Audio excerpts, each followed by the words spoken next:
Welcome back to Adventure 82 and part 2 of the Lost Hotels. You find me in a bus shelter at Millennium Court. That's because one of today's hotels was turned into Millennium Court. So let's go just a bit further up where the actual building used to be. And we'll have a look at what used to be Victoria Baths. Right, so this is Millennium Court now, but was Victoria Baths. Started off life originally as the Royal Victoria Hall, which had a casino, something that you don't get over here anymore. Changed its name to Victoria Baths in the early turn of the 1900s. Interesting thing about this was, its main advertising point was having hot and cold baths, similar to the Roman style bath, where you'd go in the hot bath first, which would open up the pores to get rid of the dirt, and then go in the cold bath afterwards to close your pores, which was believed even then to be the best way to have a bath, because that would actually stop the dirt from getting back in your pores. At least that was the theory. They also went on to also have hydrotherapy within Victoria Baths. Sadly, however, in the 1970s it was devastated by the fire, and that was the end. They didn't bother to rebuild it. Just next door is the next hotel we're going to have a look at, but seems a shame when you see the pictures of Victoria Baths, which I'll be editing in as I'm talking now. Looks like it was quite a grand building, grand affair, even like with the baths and stuff at the back, and just a shame it's not here. Just there's something sad about the fact that the building was here so long that even when the advertising material, they were advertising that it was just a stone throw away from a train station, which would have been just behind us there, but that's the Eastern Railway. We'll follow that later on in the year. But for now, off to what used to be Maison Victor Hugo. Right, so we're now outside the Maison Victor Hugo flats, but back in the day it was just Maison Victor Hugo because it was a hotel. Another old Victorian hotel actually started off life as a house, the house of Victor Hugo. It was turned into a hotel when he left to go and live in Guernsey. Very popular hotel again. Another one that was advertising its closeness to a train station. Unlike the hotel next door, however, Victoria Baths, it didn't yet have electric lighting, because Victoria Baths were making a big deal of advertising the fact that they gave you electric lights and you could stay in their room for only £2 a night. Maison Victor Hugo was still using gas lighting at that point. Fell into disrepair in the 70s, and was bought by Ann Street Brewery at that point. Unfortunately, that didn't fix the problem because it was in such a state of disrepair, and with the vandalism as well that happened before they bought it, that they ended up selling it off themselves, and it got knocked down and turned into flats. So that was the end of the Maison Victor Hugo. Also had an interesting and rather colourful life during the 40s, when during the occupation it wasn't a hotel, it was a brothel.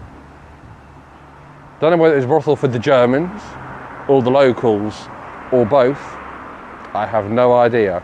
All I know is that it was a brothel. You can't say that would be allowed now. But onwards to the last hotel of this video, and one that, from what I've seen on Temps Passé, a lot of people have memories of, Demi de Pas. So let's go down there. Now, as I said, I'm just about to go down to Demi de Pas, but obviously these flats here, Les Mouettes, which you're probably aware, used to be shops. So if anybody remembers, like the Pickwicks that used to be on the corner there, or the barber shop, or I believe there was a Chinese here as well, do let me know if you remember these when they were shops, because I know these aren't A hugely old edition, but that would be interesting to know as well. Right, anyway, off to Demi de Pat.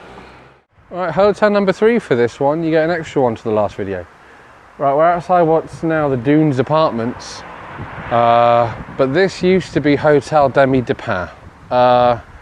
From what I've seen on Temps Passé, many fond memories people have of this hotel.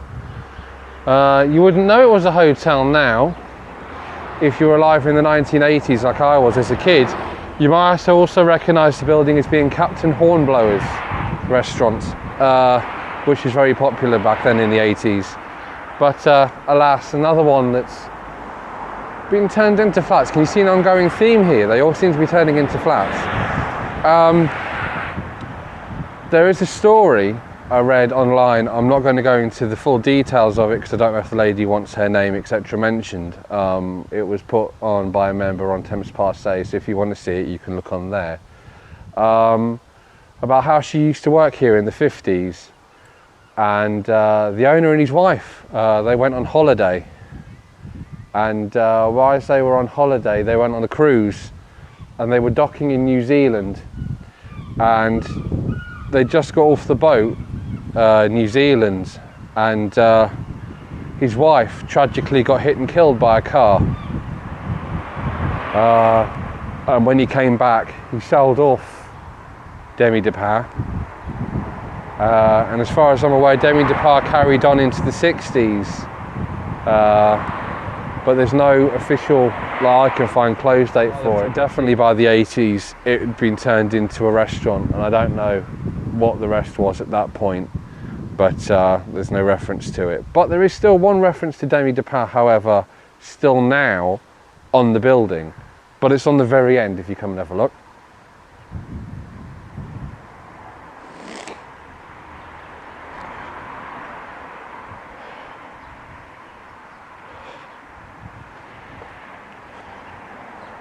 It's worth pointing out Erica's cold, so you would have thought she'd move quicker to warm up, but apparently, alas, this isn't how it works.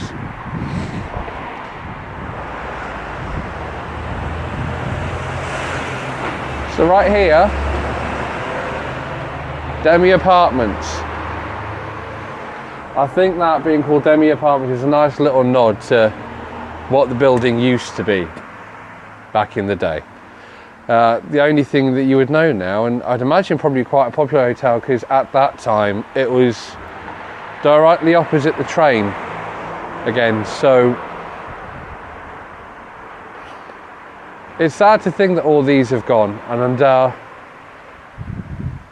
yeah, point of reference, by the way, I will show you quickly, I'll just go do a glimpse of it because there's nothing on the hotel, but they did have a lot of confusion back in the day as regards the Victor Hugo Hotel, just because you had the Maison Victor Hugo there, but then you had just up the road in Halfday Par one called Pension Victor Hugo.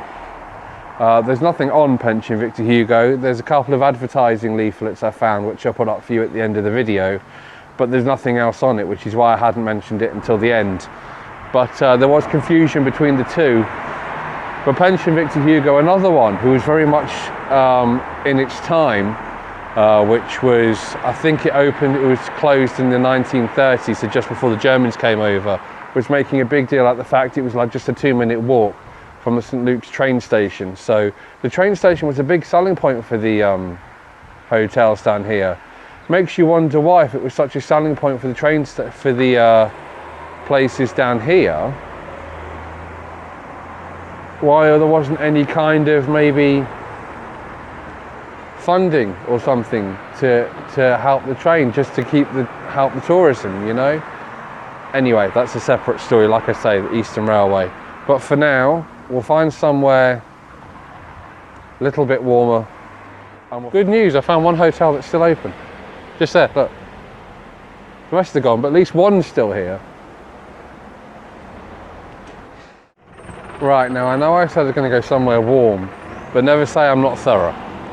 So we come down Halfday Par. Just to my left is the road.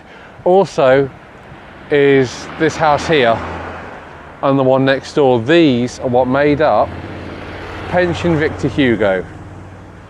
Our main advertising point, like I said, was it was a 2-minute walk from St Luke's station. This is one of the few that hasn't changed all that much. The others are all gone, you know. I mean, Victoria Bars, like we said, burnt down in the 70s.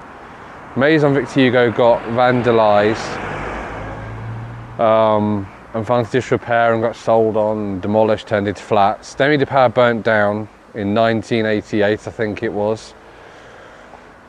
Just so many hotels gone, and now our tourism is going back up, but yet the states say we don't need any more hotels. Doesn't make sense, does it?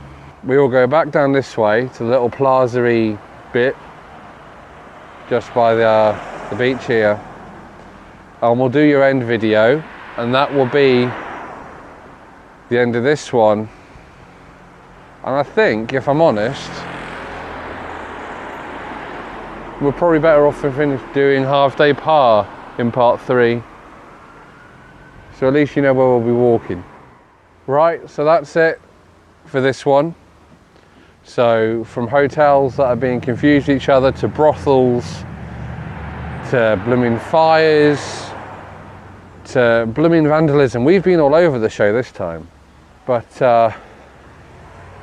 it's been very interesting. I'm sorry there's not more information again on these hotels, but there's not an awful lot about. But what I would suggest, and please do, because it doesn't only help the channel, it's also really good to help people understand that there's another side of Jersey that isn't all about the millionaires and the money, which is the only one that ever seems to get talked about these days. Do comment below if you have any stories that you can share or would like to share about these hotels or family that worked here or whatever, because it is genuinely interesting, not only for myself but for the other people who watch the videos. And yeah, let's share Jersey's history with everyone else. That's the whole point of these things. Anyway, I shall bid you farewell. So from me, the Happy to Chat bench, and Erica, who's trying very hard not to shiver like God knows what behind the camera, I'll see you next time.